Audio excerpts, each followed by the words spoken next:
Hariom. Knowledge plus में हम सभी विद्यार्थियों का स्वागत करते हैं। आज Hariom astrology class number 260 class. आज इस क्लास के अंदर रोहिणी नक्षत्र के बारे में, अश्लेषा नक्षत्र के बारे में और अश्विनी नक्षत्र के बारे में थोड़ा विचार व्यक्त कर रहे हैं। फोकस कर रहे हैं रोहिणी नक्षत्र के बारे में। रोहिणी जो नक्षत्र है वो इतना पावरफुल है कि रोहिणी नक्षत्र में अगर कोई प्लैनेट जाएगा तो वो प्लैनेट कहेगा कि मुझे कोई चीज़ क्रिएट करनी है। रोहिणी का मतलब होता है ग्रो करना, चीज़ों को डेवलपमेंट के स्टेज पर ले जाना, क्रिएट करना। रोहिणी के लिए रेड कलर को पॉजिटिव बताया गया। ग्रोइंग प्लांट को रिप्रेजेंट करता है रोहिणी। रोहिणी नक्षत्र जो है वो दिल से कोई काम करता है। रोहिणी नक्षत्र वाला व्यक्ति किसी को अगर सलाह दे दे तो वो सफल हो सकता है। रोहिणी नक्षत्र वाला व्यक्ति चीज़ों को क्रिएट करना, खजाने को शेयर करने में वो शर्माता नहीं है। रोहिणी नक्षत्र के संबंध में स्टोरी के बारे में तो हम किसी अन्य टॉपिक बताएंगे। इजी सफलता प्राप्त करने वाला, इस संसार में रोहिणी नक्षत्र जो है, क्योंकि 2 नंबर के अंदर आता है तो इसका मतलब है कि वो बोलने की स्किल से चीज़ों को क्रिएट करने में बड़ा माहिर है। वो नॉलेज को प्राप्त करने के लिए किसी भी मीन का सहारा ले सकता है। वो इस संसार का लीडर, स्पीकर, किसी को मोटिवेट करने वाला व्यक्ति होता है।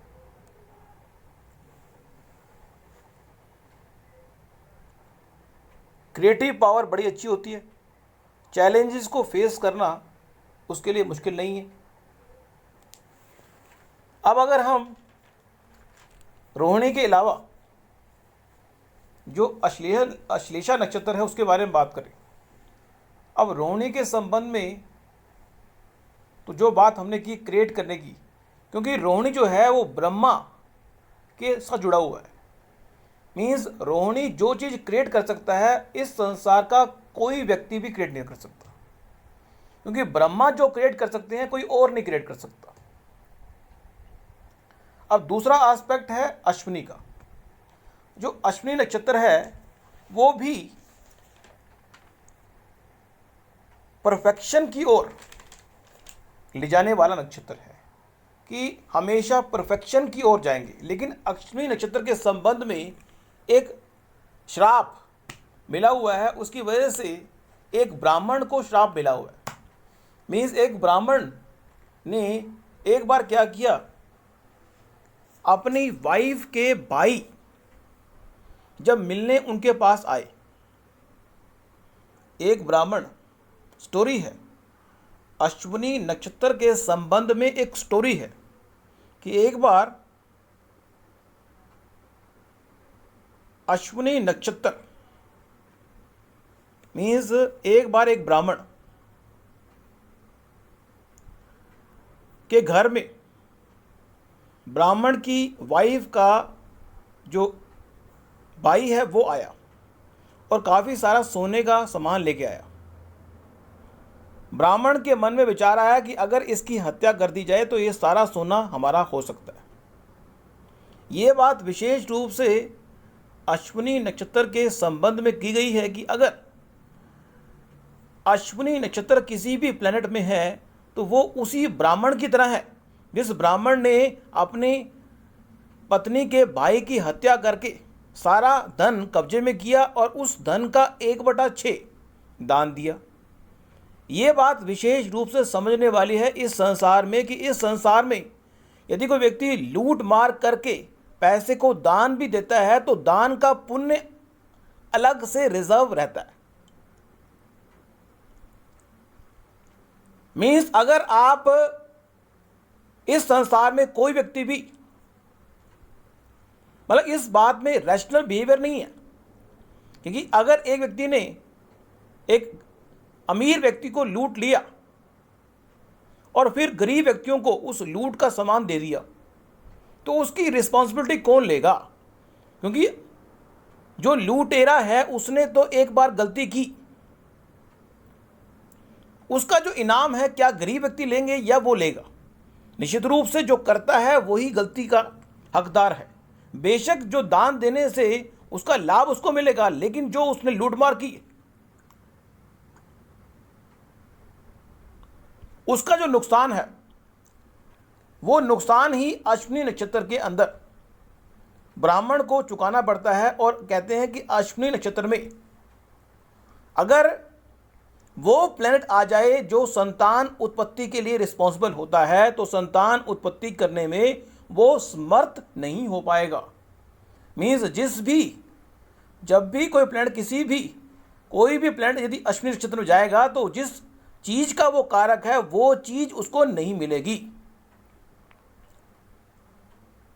अगर हम अश्लेषा की बात करें तो हमने सांप की बात की थी, तो अश्लेषा जो नक्षत्र है वो बुध का नक्षत्र है और सांप से जुड़ा हुआ है। हमने सुबह भी कहा था कि अश्लेषा नक्षत्र वाला जो जातक है वो अगर किसी एक्टिविटी को एंजॉयमेंट के साथ करेगा तो फुलफिल हो जाएगी। यदि स्ट्रेट फॉरवर्ड डायरेक्ट तरीके से करने का प्रयास करेगा, अश्लेषा नक्षत्र को अगर किसी चीज़ को प्राप्त करना है और डायरेक्ट तरीके से प्राप्त करने का प्रयास करेगा तो सफलता नहीं मिलेगी। यदि इंजॉयमेंट के साथ प्राप्त करने का प्रयास करेगा तो सफलता मिलेगी। जैसे फॉर एग्जाम्पल अगर किसी व्यक्ति की कुंडली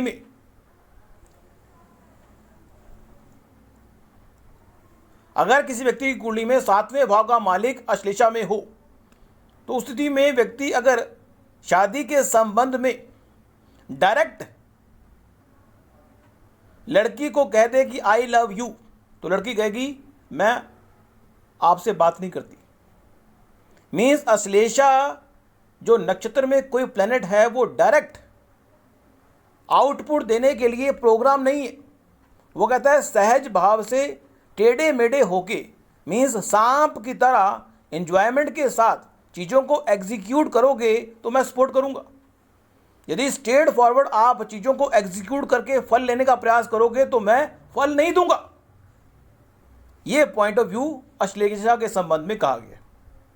तो अश्लेषा के बारे में बताया, अश्विनी के बारे में बताया और रोहिणी के बारे में बताया। नेक्स्ट क्लास के अंदर किसी और कंसेप्ट को डिस्कस करेंगे, लेकिन अपनी क्लास को वाइंड अप करने से पहले एक टॉपिक और ले रहे हैं। वो है कि जो रिलेशनशिप है वो 4 तरह का है कि अगर